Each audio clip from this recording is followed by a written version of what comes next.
رب العالمين الرحمن الرحيم مالك يوم الدين إياك نعبد وإياك نستعين اهدنا الصراط المستقيم صراط الذين أنعمت عليهم غير المغضوب عليهم ولا الضالين آمين. اللهم صل على سيدنا محمد الفاتح لما أغلق والخاتم لما سبق ناصر الحق بالحق والهادي إلى صراطك المستقيم وعلى آله حق قدره ومقداره العظيم. السلام عليكم. أقاري قالت نورا. نعم بنجيبا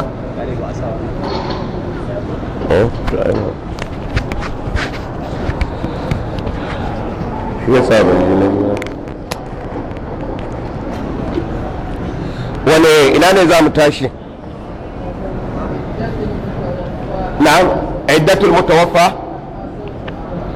ما جاء في عدة العمة ما جاء في الحكمين عدة المتوفى عنها زوجها إذا كانت حاملا. نعم عدة المتوفى عنها زوجها إذا كانت حاملا.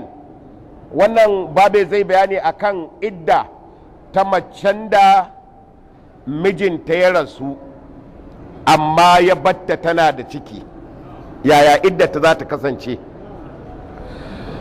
حدثني يحيى عن مالك عن عبد ربه ابن سعيد بن قيس عن أبي سلمة ابن عبد الرحمن أنه قال سئل عبد الله بن عباس وأبو هريرة ما لها مسكو دم مسؤول ما لها أبو بكر منا كي انسى ما لكو دم مسؤولا يوه كو دم مسؤول yawan Allah yawa wajen Allah ci jani to ashe ka san gaskiya. na'am aha annahu qala su'ila Abdullah ibn Abbas wa Abu Hurairah عن المرأة الحامل يتوفى عنها زوجها فقال ابن عباس آخر الأجلين وقال أبو هريرة إذا ولدت فقد حلت. فدخل أبو سلمة بن عبد الرحمن على أم سلمة زوج النبي صلى الله عليه وسلم فسألها عن ذلك فقالت أم سلمة ولدت سبيعة الأسلمية بعد وفاة زوجها بنصف شهر فخطبها رجلان أحدهما شاب والآخر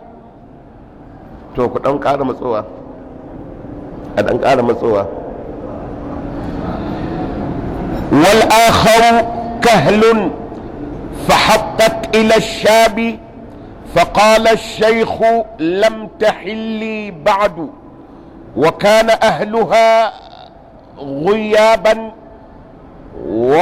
ورجا إذا جاء أهلها أن يؤثروه بها فجاءت رسول الله صلى الله عليه وسلم فقال قد حللت فانكحي من شئت.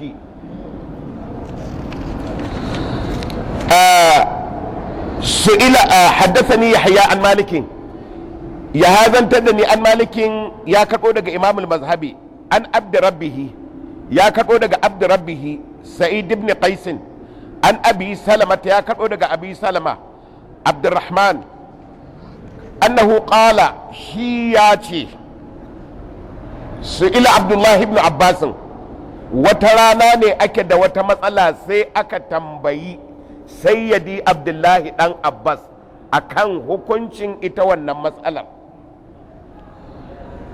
wa abu huraira da abu huraira aka tambayi wannan ko kuma aka tambayi wannan ya ba da hukunci wannan ya ce a'a ba haka nake gani ba. Anil mar'atul hamili tambayar da aka yi musu kuwa ita ce mace ce dai take da ciki yutawaffa an ha zawjuha ana nan sai mijinta ya rasu tana da ciki to ya za ta ya iddata za ta kasance. faƙala ibnu abbas sai ibnu abbas sai da abdullahi dan abbas ya ce akhirul ajalaini sai ta kai gaci. yawa akhirul ajalaini sai ta kai gaci. malam bashir magana ta fito. to ai abinda aka sani a fiqhu wa ulatul ahmali menene an yada'ana, to ka gani mai ciki idan ta haihu in maganar idda ce to shi kenan tana haihuwa ta gama aiki.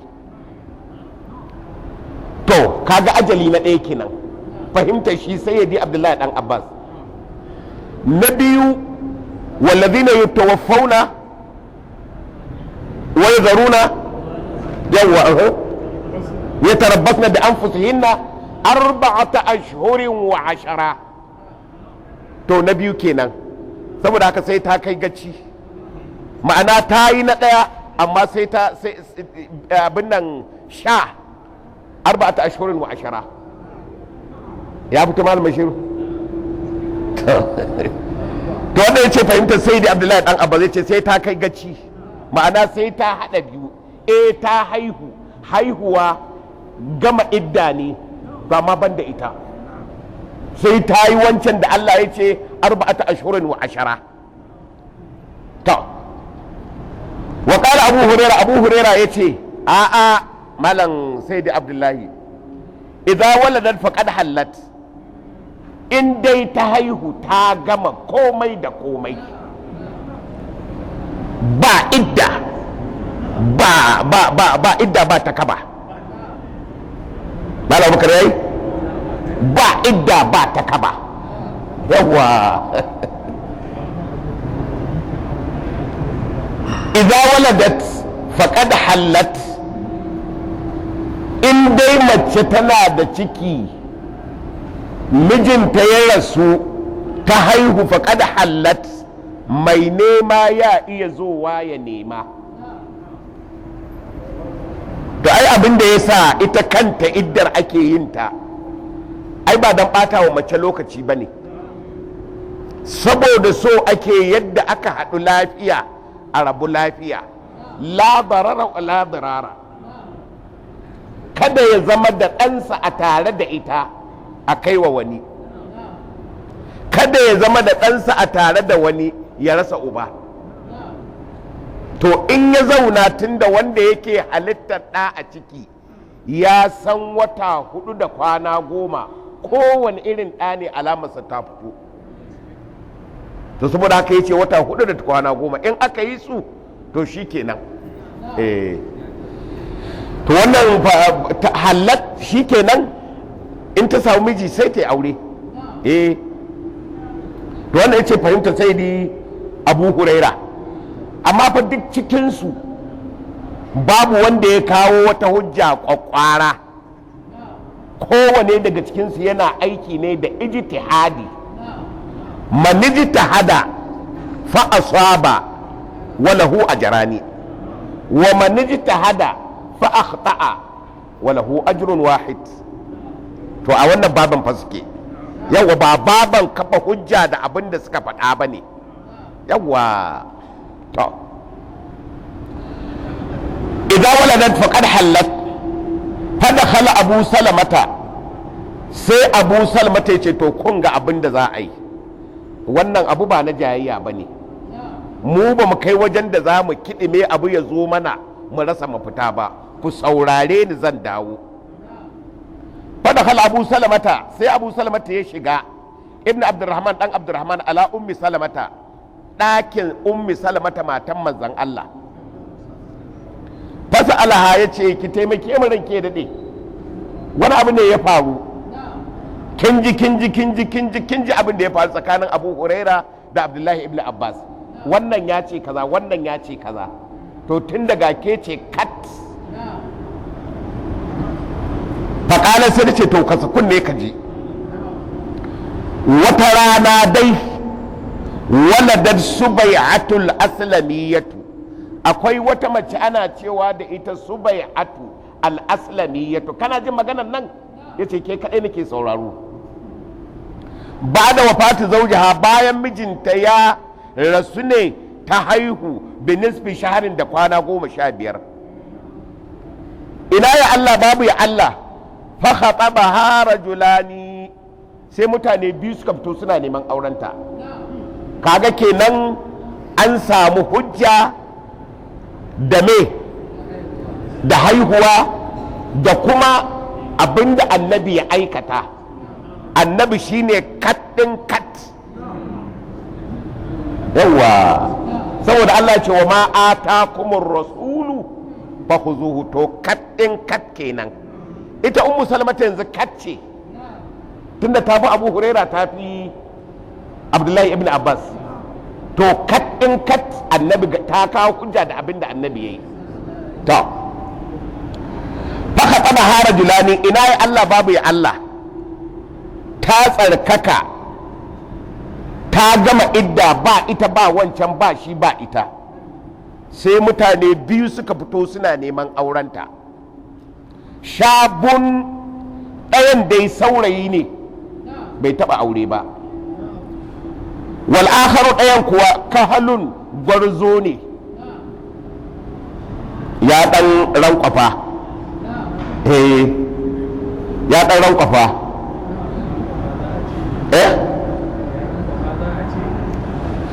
to abin da ya sa na ce ya rankwafa, tsarin rayuwar ɗan adam. idan ka ɗauko yarinta to sai samartaka. to samartaka lokaci ne na giggiwa, mutum yana ganin shi babu abin da ba daidai da shi ba. to daɗin rayuwa kenan. idan ya je gwarzo, to kuma duk kuma rigingimin duniya sun shirya su lafto kansa. to za ka iya cewa ya rankwafa, tunda dole hankali ya haɗu a kansa, ba zai yi tsalle ya fada kan wani abu ba. amma yanzu saurayi ga mota ta to sai kawai ya filla a guje, amma gwarzo ba zai yadda ba, saboda duk hadarin hankali ya harhaɗo a kansa. idan annabtaka ce ma gwarzo za a baiwa, ba a ba saurayi. to a tsarin wannan na rayuwa sai a ce ya ɗan rankwafa, ba dukawa ba mala abubakar. tun da dai zai hango mota ko babur ya ɗan dakata, saurayi ko sai ga ai ya fi iska sauri, sai ya tafi duk yadda za ta yi ta yi. to wannan ɗaya ka hannun gwarzo ne. ina ya Allah, babu ya Allah. fahaɗar ila shabi, sai ta tattara tunananta, ta tarkato kayanta ta aje akan wannan saurayi, ma'ana ta tara hankalinta. faƙalar shehu, sai wannan tsoho, to kaga ba abubakar, kaga gara ba magana ta.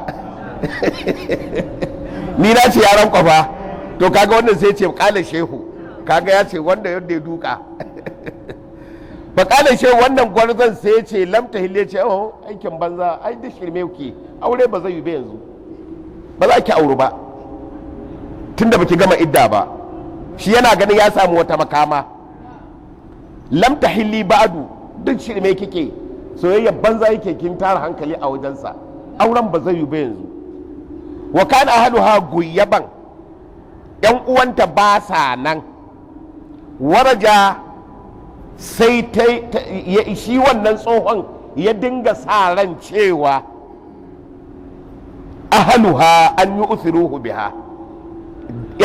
idza jaa ahluha, waraja idza jaa ahluha an yi usiruhu biha, ya sa ran idan yan uwan nata da ba sa nan suka dawo, to su tattara goyon baya su bashi, a taru shi kenan ai mata mulkin mulukiya.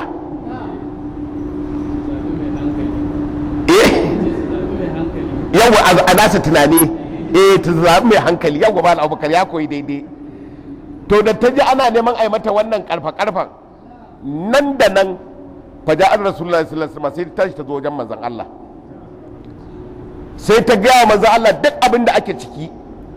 Faƙala sai manzo Allah ya ce kada halalti baiwar Allah kin gama idda fankihi man shi'iti wanda duk kika ga dama shi zaki aura. To anan abinda Abu Muhammad ya faɗa, abinda mazhaba ta Imam na Maliki take a kansa, cewa uba ya samu, ba wai lalle haka sai hakan bane, yana da dama ya iya in targinginto ya aura wa yarsa aure wanda yake so ba tare da ya tuntuɓe ta ba. To a nan fa abinda su malamai suke cewa idan ba illa, idan illa ta fito fili san ransa ne, to shari'a ba ta yadda ba, sai ta ɗaga ƙara ta je alƙali ya saurare ta kuma a bata wanda take so. Abinda ake so da iyaye idan suka ga wanda yake shi ya fi, to su yi wa yarinya bayani, wance wani da wani sun fito suna neman aurenki, amma mun ga alamar kin fi karkata ga wani, mu ba za mu maki tilas ba, amma mu za mu zaɓa maki abin da ya fi kyau. Mu muna ganin wani idan kika aure shi akwai matsala kaza da matsala kaza da matsala kaza za su taso, saboda haka muke baki shawara ki zaɓi wani zai fiye maki alkhairi.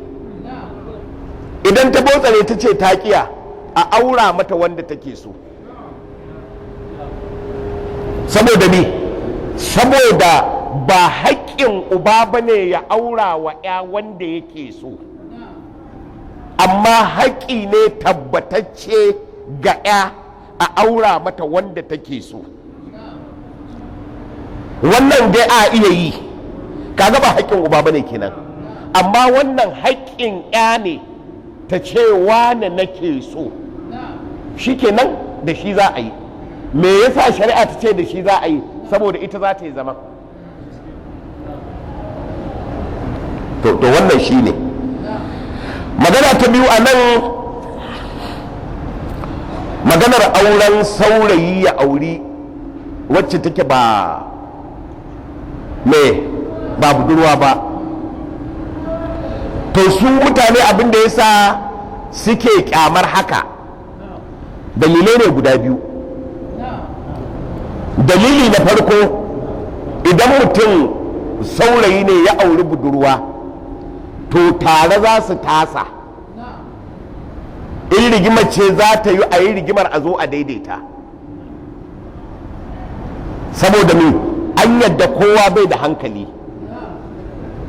to tare hankalin zai rinka nuna yana girma.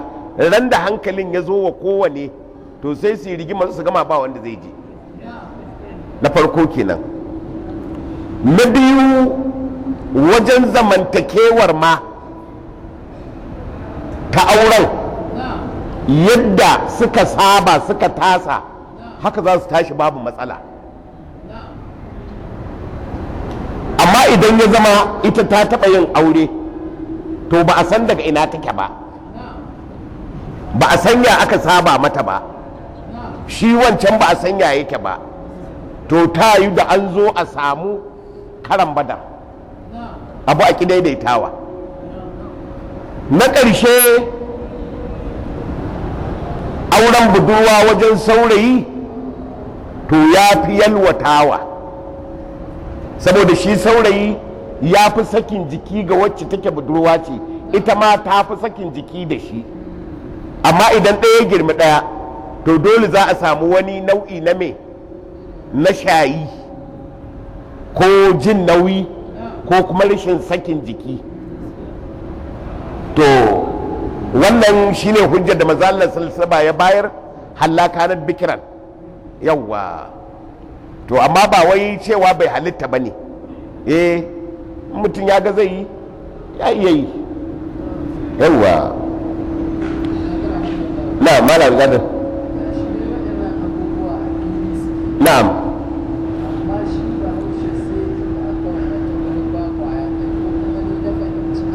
Na'am.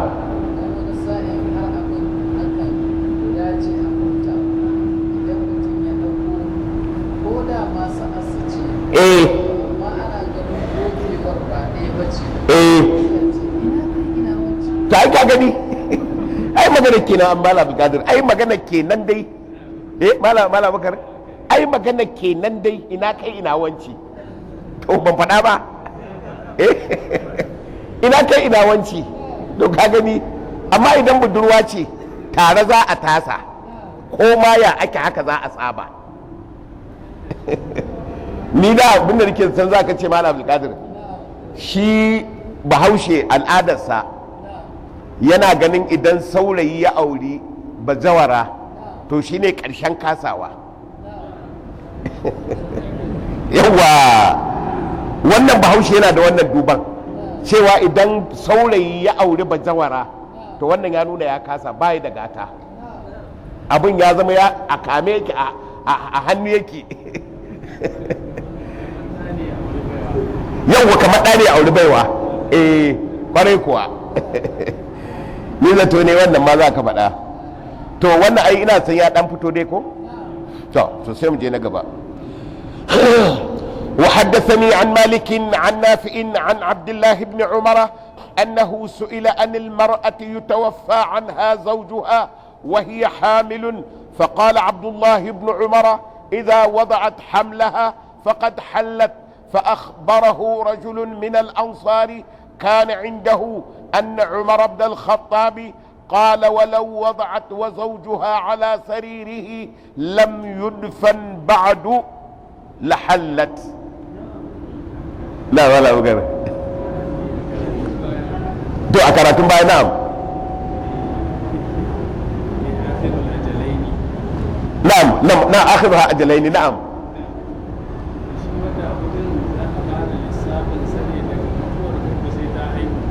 نعم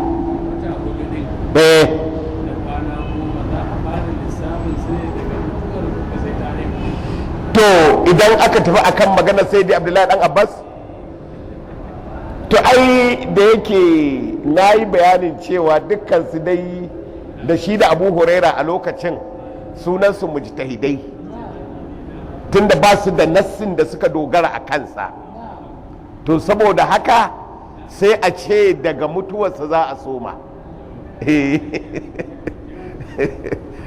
ai waccan magana ta ummu salamata ai kuma ta wargaza wannan ai kowa ya daga hannu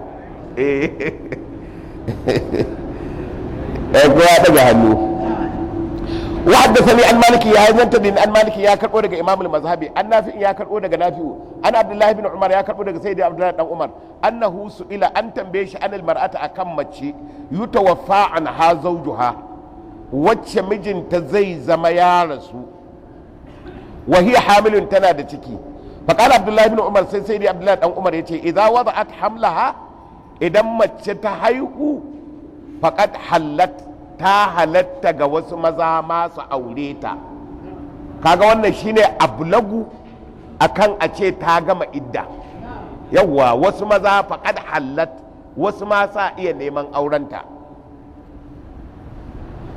fa akhbara hu rajulun sai wani mutum yace ta kai baka sani ba sai dai abdullahi min al-ansar daga mutanen madina wa kana indahu yana wajen sai dai abdullahi dan umar da ya faɗi wannan maganar yace ai baka sani ba anna umar ibn al-khattab cewa umar dan khattab lalla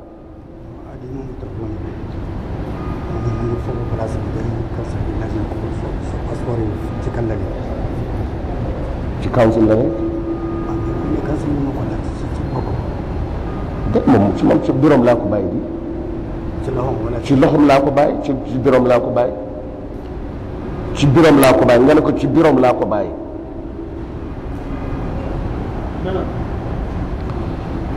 aha yau ya ce ai baka sani ba anna umar bin al-khattab sai dai umar dan khattab ya ma ce wato ƙarin bayani akan abin da kai ka sani kaga shi abin da abdullahi dan umar ya faɗa cewa idan mace tana da ciki ta haihu shikenan faƙar halatta ya ce ta zai da abdullahi sai da umar ma cewa lawwada da mace za ta haihu wa zaujuha mijinta ala saririhi yana kan gadansa ba a yi masa wanka ba ma lam yudfan ba a binne shi ba, kila an masa wanka kila ba a yi masa wanka ba, ba'adu ya ce ba a yi masa ba, lahallat ya ce ta halatta ta auri wani. ta kaga wannan shine ablagu.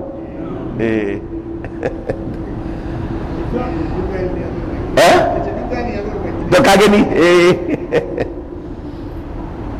وحدثني عن مالك عن هشام بن عروة عن أبيه عن المسور بن مخرمة أنه أخبره أن سبيعة الأسلمية نفست بعد وفاة زوجها بليال، فقال لها رسول الله صلى الله عليه وسلم قد حللت فانكحي من شئت. وحدثني عن مالك هذا انتدين عن مالك يا كربو دغ امام المذهبي عن هشام بن عروه يا كربو دغ هشام بن عروه عن ابيه يا كربو دغ بابنسا عن المسور بن مخرمه يا كربو دغ مسور بن مخرمه انه اخبره يا غيا مسا ان سبيعه الاسلميه wacce aka bayanin ta da nufisat ta haihu ba da wafati zaujiha bayan rasuwar mijinta wancan da kwana 15 ko bilayalin da kwanaki. faƙalar laha rasulullah sallallahu alaihi wasallam sai manzo Allah ya ce da ita kad halalta fanki man shiti, kin riga kin haihu kin halitta ga wani namiji wanda duk ke so ki aura. wa haddathani an malik an yahya ibn sa'id an sulaiman ibn yasar أن عبد الله بن عباس وأبا سلمة بن عبد الرحمن بن عوف اختلفا في المرأة تنفس بعد وفاة زوجها بليال، فقال أبو سلمة إذا وضعت ما في بطنها فقد حلت لأزواج، وقال ابن عباس آخر الأجلين. فجاء أبو هريرة فقال أنا مع ابن أخي يعني أبا سلمة، فبعثوا كريبا مولى عبد الله بن عباس إلى أم سلمة زوج النبي صلى الله عليه وسلم يسألها عن ذلك، فجاءهم فأخبرهم أنها قالت ولدت سبيعة الأسلمية بعد وفاة زوجها بليال، فذكرت ذلك لرسول الله صلى الله عليه وسلم فقال قد حللت فانكحي من شئت. قال مالك وهذا الأمر الذي لم يزل عليه أهل العلم عندنا.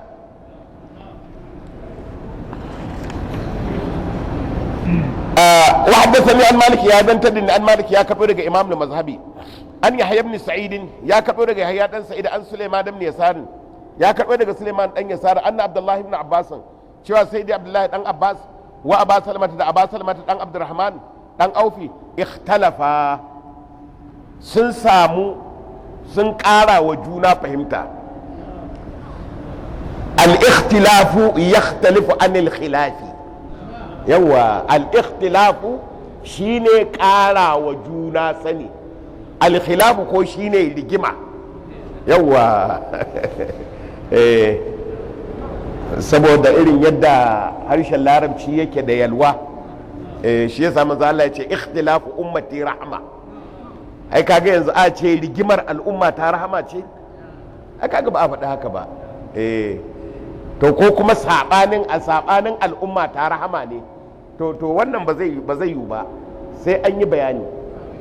amma ikhtilafu ummati rahama, ƙara wa al'umma ta juna sani, wannan rahama ne. amma wannan yayi gabas wannan yayi yamma, wannan sharri ne ba alkhairi bane. Allah ba zai taɓa yadda da shi ba. yawa duk da yake wani zai ce ai ga wala ta kunu kallabi na ikhtalafu kani ko min ba'di ma ja'atuhumul bayyina, to wannan larabci yakan zo da irin wannan salan, kalima ɗaya amma ma'ana ba za ta zama ɗaya ba. yawa saboda kaga a nan in ba irin wannan, in ba waccan ayar ka ɗauko da ita da mai kamata ba, idan ka zo a doron hadisi dai to zai baka cewa alkhilafu yakhtalifu anil ikhtilafi. yawa saboda haka shari'a take amfani da ikhtilafu ummati rahma ba khilafu ummati rahma ba.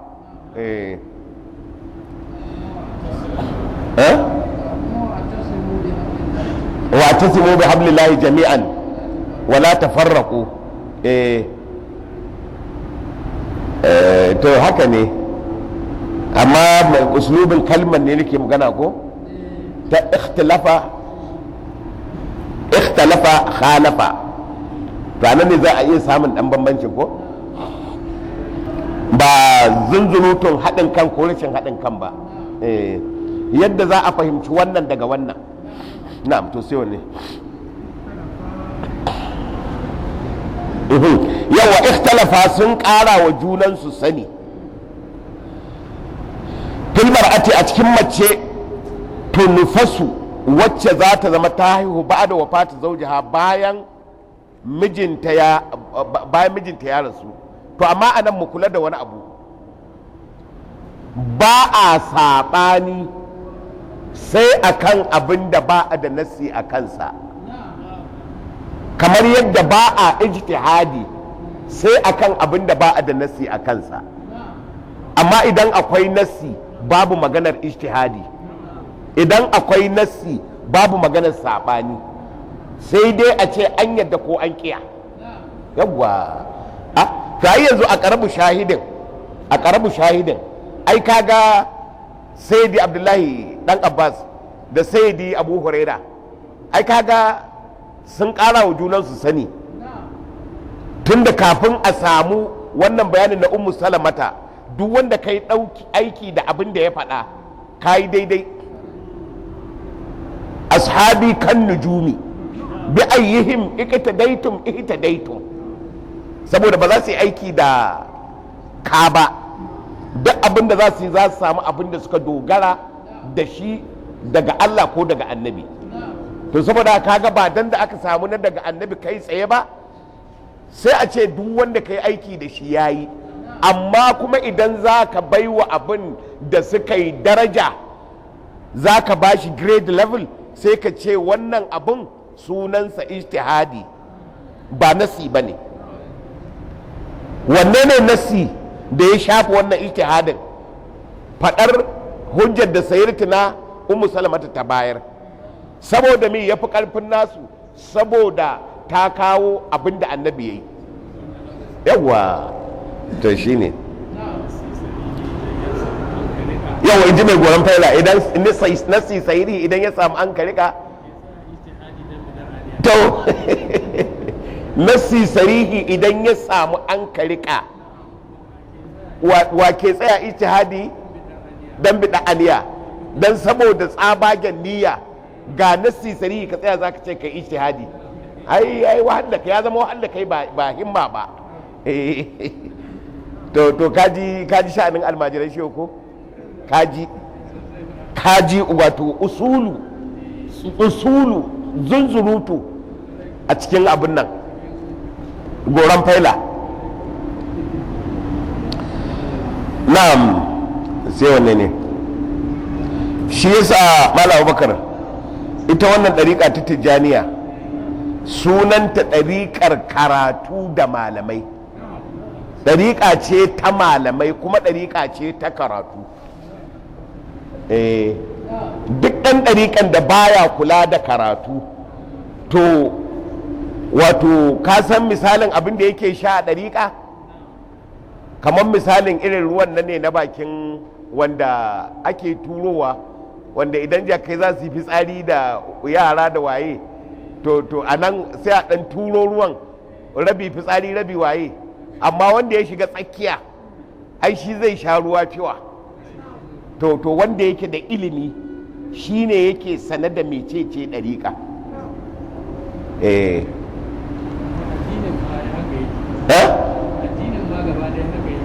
A ta ai misali ai kaga ita ɗariƙa ita ce ake ganin kamar ta inna rididi, kamar abu ne to yanzu Malam Abubakar yanzu mutane ina ruwanmu mafi yawan ina ruwanmu da karatu, kawai ina ɗariƙa karatu kawai kai karatu ba kenan ba a je na su malam wane ne dan ɗariƙa ba wanda yake wadata ga barin karatu.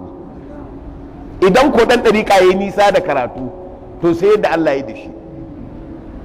Ɗariƙa ce ta malamai, yanzu ka duba fa goron fairar nan lokacin da shi balarabe faye shi fa yana fa zaman cikin muridai amma wani zurfin karatu ake da shi wanda ake sakin gwalagwalan ilimi masu zurfi wanda inda ba a da shi a rinka saki, inda waɗanda aka zauna da su ba su da karatun a rinka cafar waɗannan ababen a rike. Ai gaskiya mu 'yan tijjaniya a yau mu yi wa kanmu faɗa, wallahi mu tsaya mu kula da karatu, wallahi mu kula da karatu, ba ma kula da shi mafi yawan mu, kuma daga ciki haddani ina so mai yi wa kaina faɗa in kula da karatu. Ya yi magana ce ta gaskiya, ai za ka so ma faɗa sai ka so mai yi wa kanka. Ba magar ya yi ai banda ku ba magar ku ai koyi ake da ku.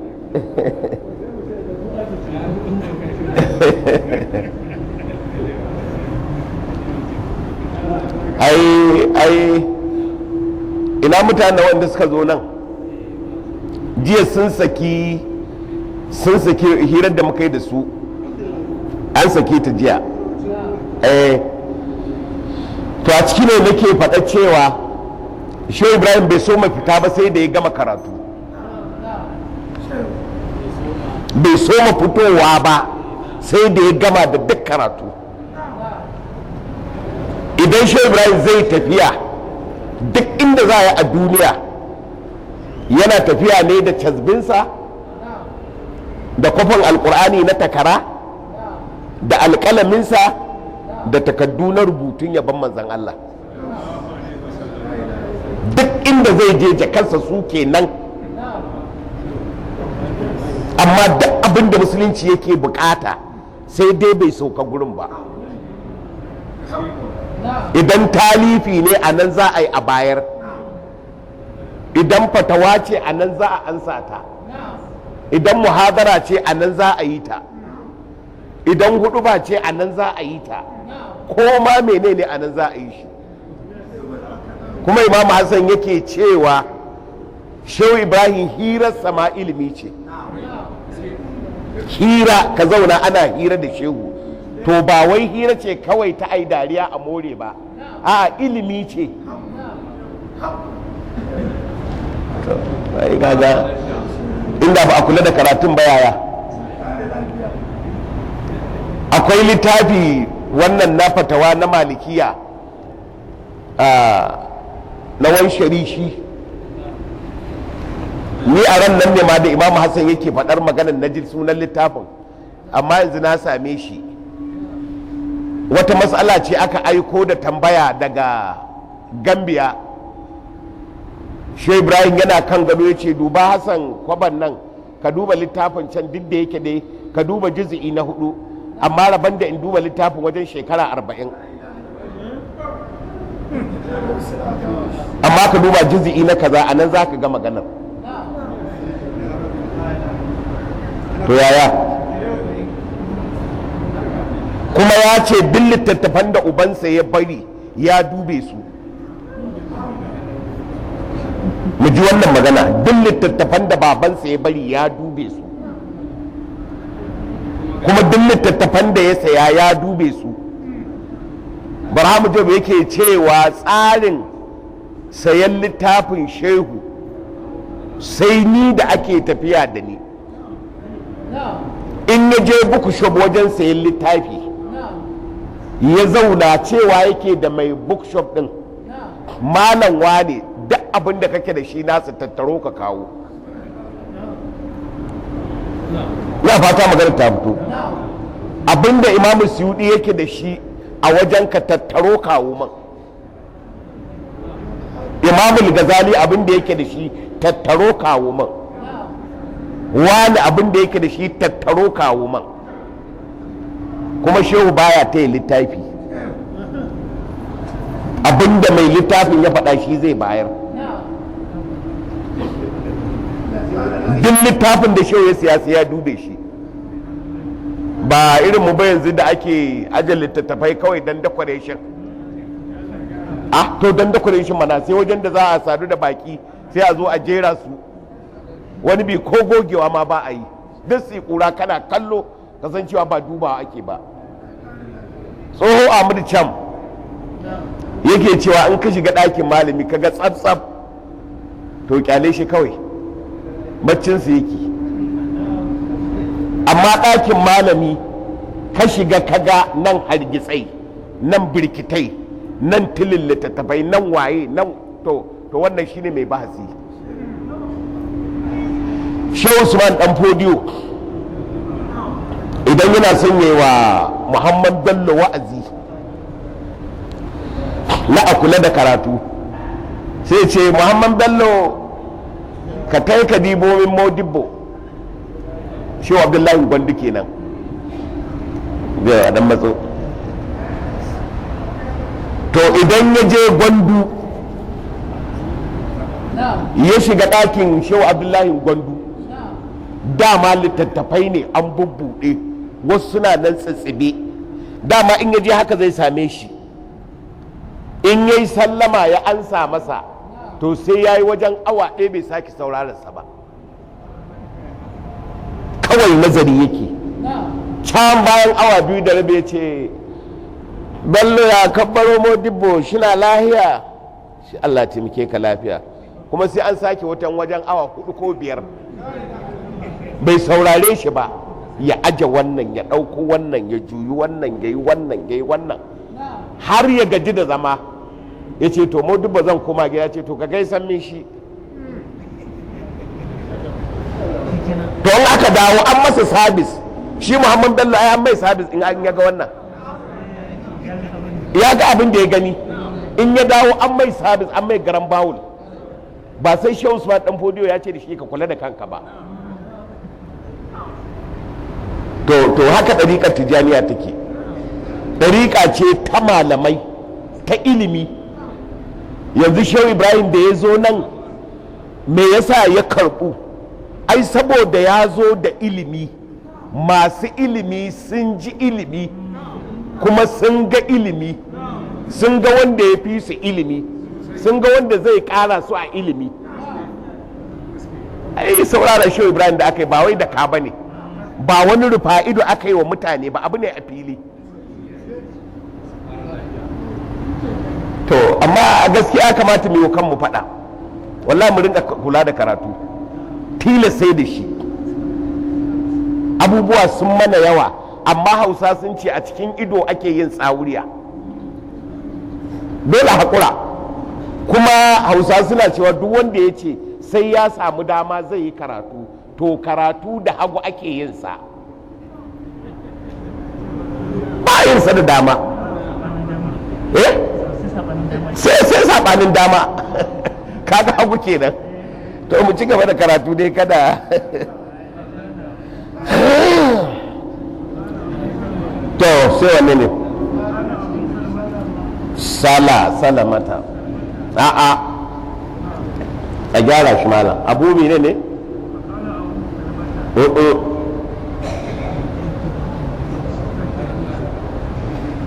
a duba da kyau. Abu salama yawwa, in ka duba babu ɗauri ko akwai ɗauri ko ba da aran gilas ne?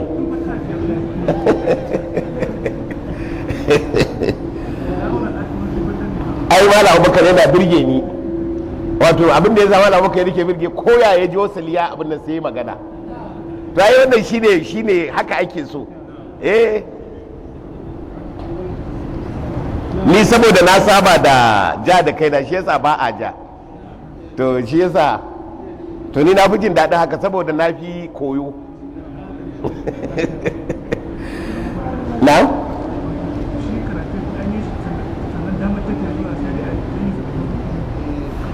to ko sai na sa malam abin da ya ma bita ne. Abin da Hausawa suke nufi karatu ba a yin sa da dama, kada ka ce sai ka samu dama. Wallahi yanzu hidimomi ne sun man yawa, neman abinci baya bari, wallahi hidimomi sun man yawa. Ya za a yanzu karatu in na samu dama a yi nan gaba a yi, to yaya yau shi za a samu dama? Babu.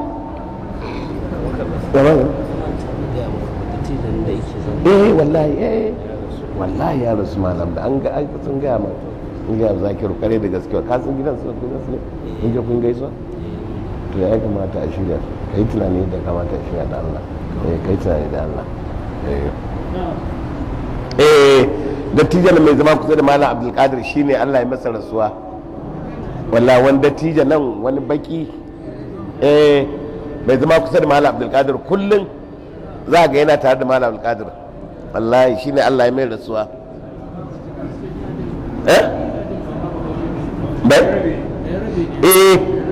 wallahi shi ya rasu mai himma ne ai almajiran so tsofaffin yan faira ne to kaga tarbiyyar ta almajiran shi ko in dai mutum dan tijjaniya ne wallahi za ka yana son ilimi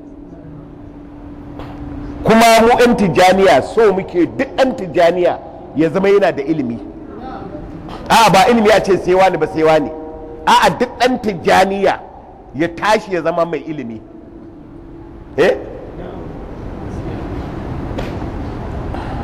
na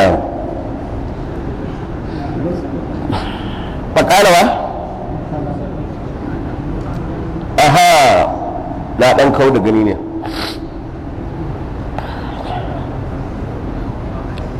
a dan kau da gani ne hadisi na nan idza wada'at ma fi batni faqad halal yawa faqala abu salamata yace idza wada'at ma fi batniha idan ta haihu faqad halat lil azwaji ta halatta ga wasu mazaje shine ko wa qala ibn abbas yace akhirul ajlaini sai ta kai gaci ma'ana ta yi ta ɗaya ta yi ta biyu wannan haihuwa idda ce ta ɗaya to ai wacce take wallazina yutawaffawna ko wa zaruna yatarabbasna to wannan shine na biyu saboda haka yatarabbasna bi anfusihinna arba'atu ashhurun wa ashra to shine قال ابن عباس آخر الأجلين saboda haka sai ta kai gaci faja abu hurairah ce abu hurairah ce to kaga nan magana ta dan sha bamban kenan abun ya zama tsakanin abu salamata ne dawa da abdullahi dan abbas ba kamar hikayar farko bane wannan kamar tsakanin abu salamata ne da abdullahi dan abbas faja abu huraira sai abu huraira ya zo faƙala sai ya ce ana ma ibni akhi ni dai wannan ƙara wa juna ilimin ina tare da ɗan uwana abu salamata to da yake kowa bai da hujja ta kat fa ba su sai suka aiki kuraiban maula abdullahi bin abbas bararren ba sai da abdullahi dan abbas ila ummi salamata zuwa ummi salamata zaujin nabi sallallahu alaihi wasallam yas'aluha ya tambaye ta an zalika akan wannan turka-turkar da ake ta ilimi faja'ahum sai ya dawo fa akhbarahum ya gaya musu annaha ita qalat ta ce ga hujjarta waladat subai'atul aslamiyya ta haihu ba da wafatu zaujiha bayan rasuwar mijinta bila yalan da yan kwanaki fa zakara zalika li rasulullahi sallallahu alaihi wasallam sai ta gaya wa manzon Allah faƙala sai maza Allah ce kada halalta tun da dai kin haihu fankihi bayan rasuwar mijinki kawai ki je ki aure man shi ita wanda kika dama qala malikun imamul mazhab yace hadha al-amru alladhi wannan a tsaya a nan mace idan aka mutu aka batta tana da ciki idan ta haihu ta gama komai to shine lamarin da lam yazal alaihi ahlul ilmi indana malaman garinmu a kansu suke in ma akwai wani to malaman madina su dai a nan suke maqamul mutawaffa anha zawjuha fi muqamul mutawaffa anha zawjuha fi baitiha hatta tahilla muqamul mutawaffa wannan nuna za ta yi bayanin akan zaman wacce mijinta ya rasu a gidanta ko a gidan da mijin nata ya rasu hatta ta hilla har sai ta gama idda yawwa me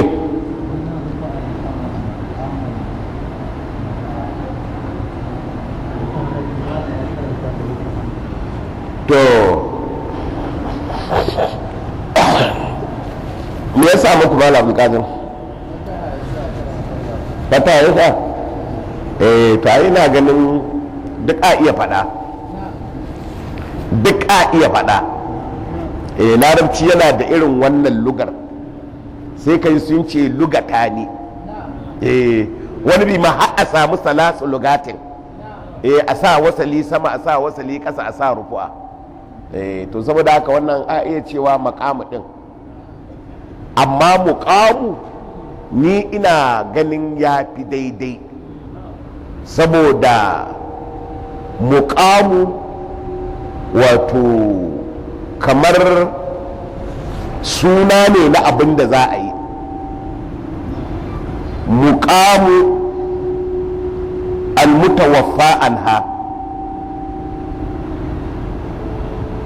ko da yake ismul fi'ili ya fi zowa da fataha ma'aunin masjidu madarasatu mankahatu makahalatu mazbahatu mazjaratu ko amma zai zo da muƙamu din amma ban san mai Malam Bakar zai ce ba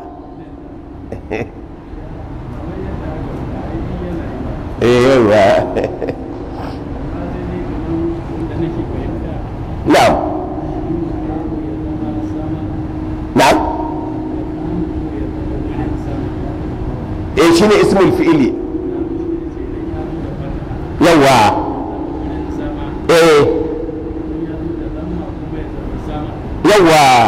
yawa to kware kuwa ya zama yawa to shine to lalala wannan shine abinda hankali na ya cabko cewa muqamu sai na ji ya fi kwanta man da maqamu amma kowane za a iya faɗa muqamu sai na ji ya fi kwanta man da maqamu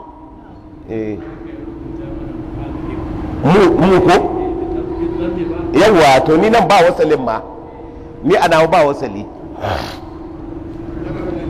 amin muqamul mutawaffa an ha zawjuha inda mace wacce mijinta ya rasu zaman da za ta yi hatta ta hilla sai ta gama idda حدثني يحيى عن مالك عن سعيد بن إسحاق بن كعب بن عجرة عن عمه عن عمته زينب بنت كعب بن عجرة أن الفريعة بنت مالك بن سنان وهي أخت أبي سعيد الخضري أخبرتها أنها جاءت إلى رسول الله صلى الله عليه وسلم تسأله أن ترجع إلى أهلها في بني خضرة فإن زوجها خرج في طلب أعبد له أبقوا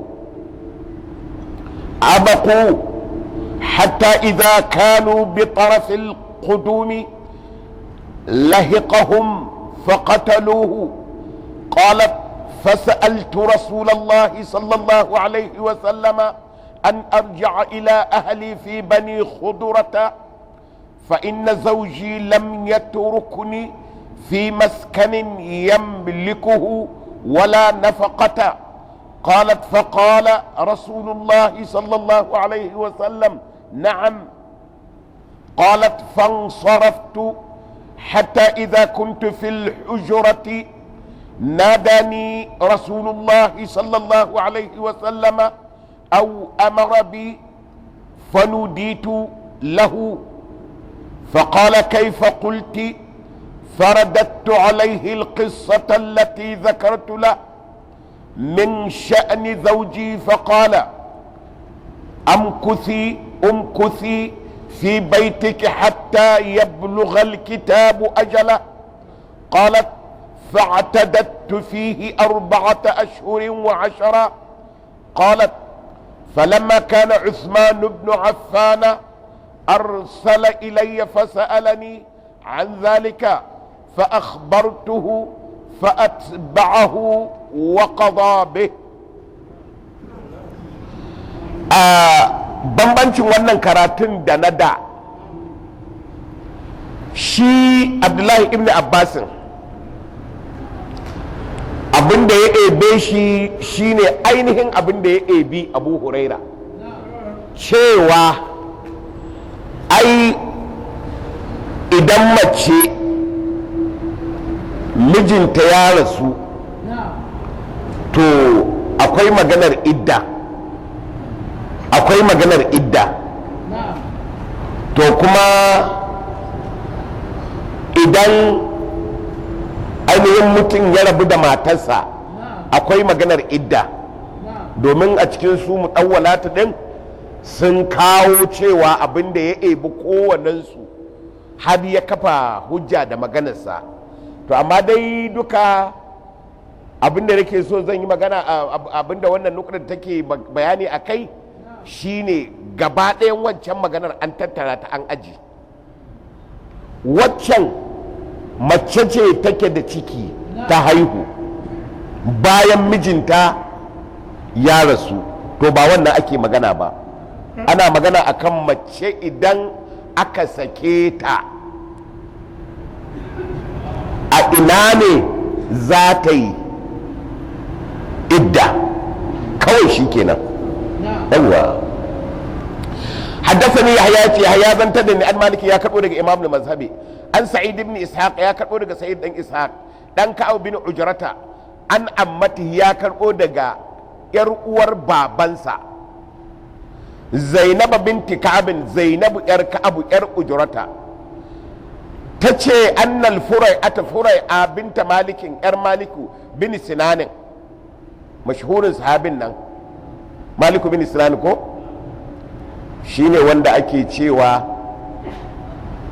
lokacin da aka yi yakin uhudu abu ya jagule aka jiwa manzan Allah rauni aka kawo manzan Allah sallallahu alaihi da haƙori jinin manzan Allah ya fito zai zuba ƙasa sai malik bin sinan ya je ya tsotse da ya tsotse sai maza Allah ya ce mujjahu tofar ya ce kai jinin annabi ni da ba na son jinin annabi ya kai kasa kuma yana bakina daga bakina in zubar ai ba ban yi daidai ba kawai sai ya haɗe jinin na annabi da ya ji alamar haɗewa ya ce kai maliku ya kai ya ce ai na haɗewa ne ya ce shi kenan ka sama wa kanka garkuwa ga barin shiga wuta. La tamassu naru man massa dami damahu, wuta ba ta taba wanda jini na ya taba jininsa. To mu mutane abinda ba ma ganewa Bala Bakar, wato shi karimi daban yake a layin karamci. Yanzu kaga in ka zo tsari na rayuwa da ake da shi,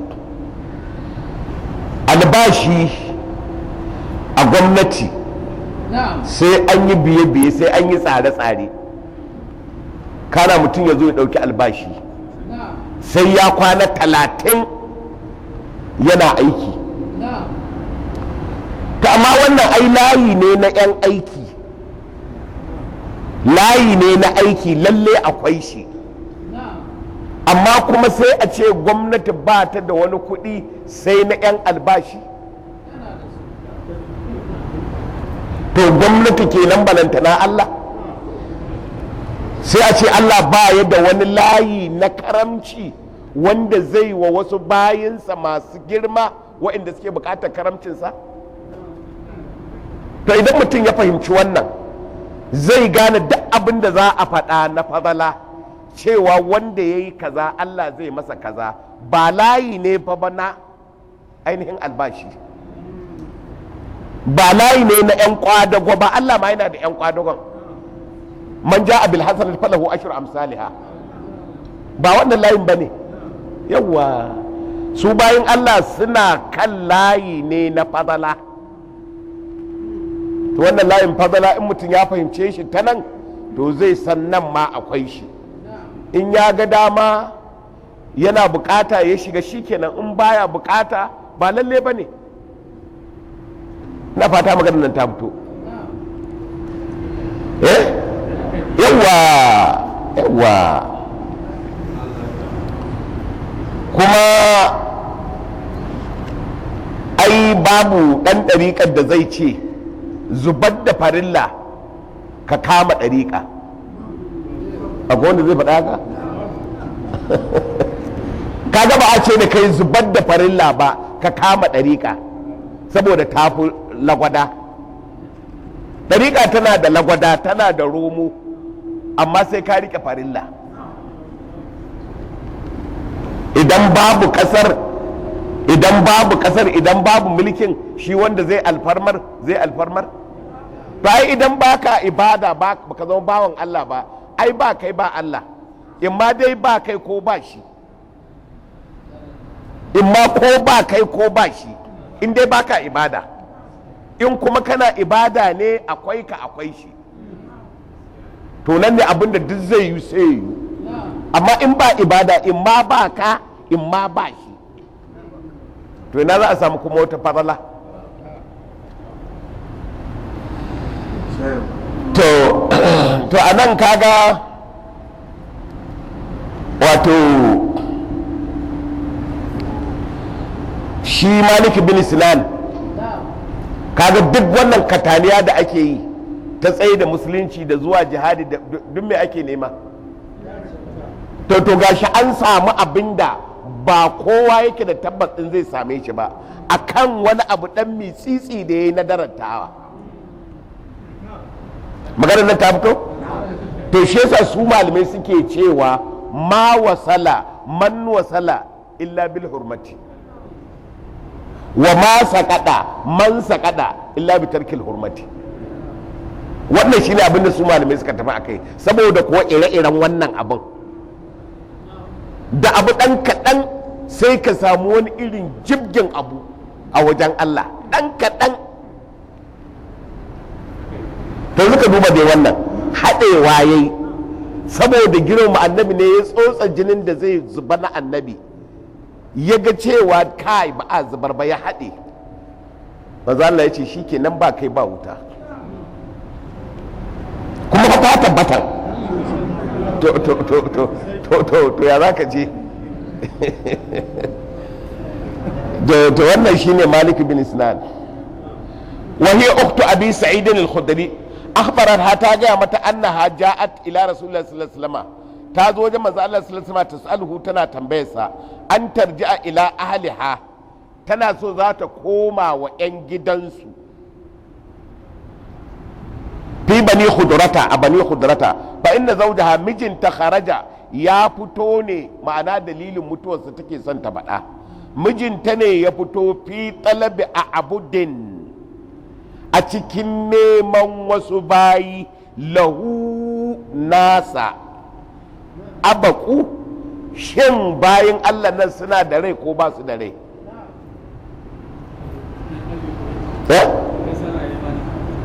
Ya ce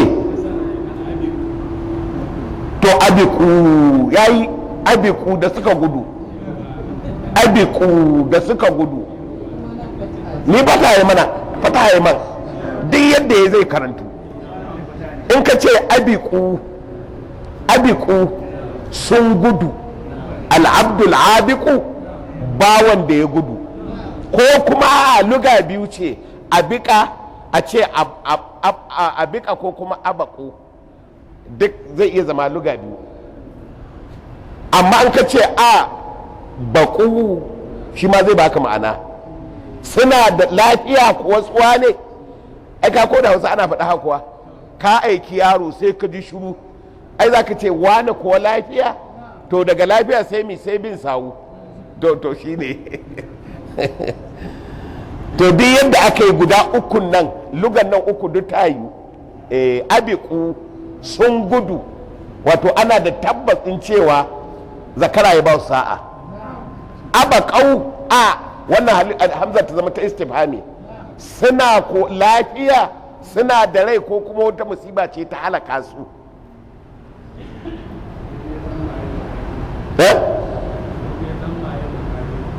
Na inda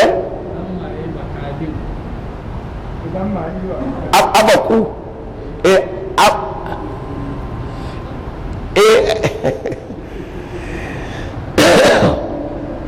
wato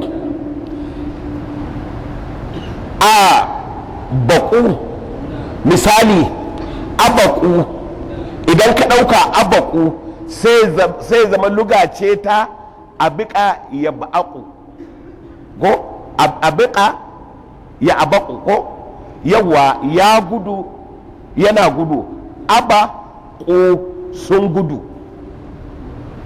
ko kuma abiku sun gudu to wannan ka guda biyu kenan. To sai ta uku a baƙau ko a baƙu, a baƙau ko a baƙu, shin ko bayin nan suna nan ko kuwa kaga daga nan sai mi sai bin sawu. To ala ayi halin da duk zai ina ganin duk zai iya shiga. To mu je na'am hatta idza kanu bi tarfil qudumi, shikenan da suka je tarfil qudumi lahiqahum sai ga shiru din ta yawa, lahiqahum sai tashi ya bi su, aiko wanda suka haɗu sai suka haɗe masa kai, faqataluhu sai suka haɗe kai sai suka kashe shi. Kala sai ce fasa altu rasulullahi sallallahu alaihi wasallam, sai ya tambaye manzon Allah an arja'a ila ahli, tun daga mijinta an kashe shi, sai ta ce to tuna neman izini ga manzon Allah, ta san dai zama na takaba na macen da aka rasu aka bari a ɗakinta take yi. To amma ita gashi an mijinta ya rasu, to akwai dalilin da za ta kawo. An arja'a ila ahli fi bani khudrata fa inna lam yatrukni, to fa inna zawji ta ce domin mijina lam yatrukni fi maskanin, bai banni ba a gida yamliku inda ya mallaka, wala nafqata kuma babu ciyarwa. Qalat ta ce fa qala rasulullahi sallallahu alaihi wasallam, sai manzo Allah ya ce da ni na'am, ya ce to ba laifi ka iya tafiya. Qalat ta ce fansarabtu sai ta ba ta idza kuntu fil hujrati, har sai da na kusan wato ina cikin zan fita daga area gidansa, na dani sai manzo Allah ya kira ni, au amara bi sai sa a kira ni, fa nuditu sai aka kira ni, fa qala sai ce kai fa kulce ce baiwar Allah ya kika ce ma, faradattu alaihi alqissata, sai na gaya masa yadda duk abin da na faɗa da Allah ti zakarta wacce na gaya masa min sha'ani daga sha'ani na, sha'ani zauji sha'anin mijina. Fa qala umkusi fi baitiki, maza Allah ya ce ke baiwar Allah ki je ki zauna ɗakin ki hatta ya blugal kitabu ajlahu, har sai kin gama idda.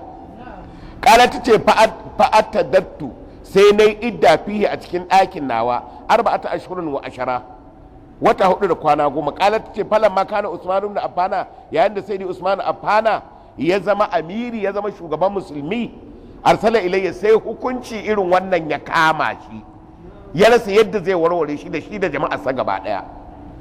Sai wani ya tsogunta masa ya ce aikowa wani abu ya samu a irin kamar wannan a wajen wance, a aika a kira ta. Arsala ilai sai aika ya ce yana nema na, fasa alani sai ya tambaye ni an zalika akan wannan abin da ya faru, fa akhbartu sai na gaya masa fatta ba'ahu sai ya yadda da magana ta, wa qadabihi ya dinga hukunci da abin. To anan maza Allah baya magana biyu, da wannan maganar da ya gaya wa Zuliya daini duk ɗaya ne. Ka san gaya wa Zuliya daini yayi da ya ce ana sita am kasurar salatuna, maza Allah cewa lam ansa wa lam tukusar, ya ce ban manta ba, ban yi rabkanuwa ba, kuma sallamu ba a rage ba. Ya ce a'a annabi ɗayan wannan ko ya faru. to duk sayyidi abubakar da sayyidi umar da duk sahabbai suna nan suna jin nauyin su tambayi annabi. Annabi ya ce abinda Zuliyadain ya faɗa haka ne, suka ce annabi ai haka ne. Ya dawo aka yi sallah. To su malamai masu bin sawun maganar annabi suka ce to yadda annabi ya faɗa dai haka take, ba rage waye ba ko ba manta waye ba, amma haka aka yi da shi, haka aka yi da shi saboda mi, saboda a sunnantawa na baya in irin haka ta faru yaya za su yi. To ka komai ya fito daidai. To a nan ma haka maganar take, maza Allah ya ce da ita jeki, ya dawo ya ce da ita kuma a'a. To duk maganar ta annabi tana nan. Wannan jeki malamai suka ce idan mace ta mutu a gidan haya, gidan da ba namijinta ba, nan za ta yi idda. To amma idan kudin sun kare wa zai bayar? malamai suka ce ita za ta bayar. Aka ce to ita idan ba ta da shi hukuma ta bayar, idan hukuma ba ta bayar ba mai gida da gidansa sai ce tashi, dole ta tashi. kaga magana annabi ta zo. Abinda yasa ya ce zauna, kawai cewa ta yi mijinta ya rasu bai batta a gidansa ba. To daga baya annabi ya gane cewa to ai ba cewa aka yi ta tashi ba, dan ba gidansa bane, idan ya biya kudin haya fa ko masu gidan ba su ce ta tashi ba, ya za a ce ta tashi, ta je ta zauna. Ta kuma je ta zauna, kaga abinda annabi ya hango kaga shi ya tabbata. To sai mu haƙura kenan ko? amin amin. بسم الله الرحمن الرحيم الحمد لله رب العالمين الرحمن الرحيم مالك يوم الدين إياك نعبد وإياك نستعين اهدنا الصراط المستقيم صراط الذين أنعمت عليهم غير المغضوب عليهم ولا الضالين آمين. اللهم صل على سيدنا الفاتح لما أقول والخاتم وعلى آله وعلى آله قدر الذي فلولا تفتح لنا بها أبواب الرضا والتيسير وتغلق بها لنا أبواب الشر والتعزير فلن تكون لنا بها ولي ونصير أنت ولينا ومولانا.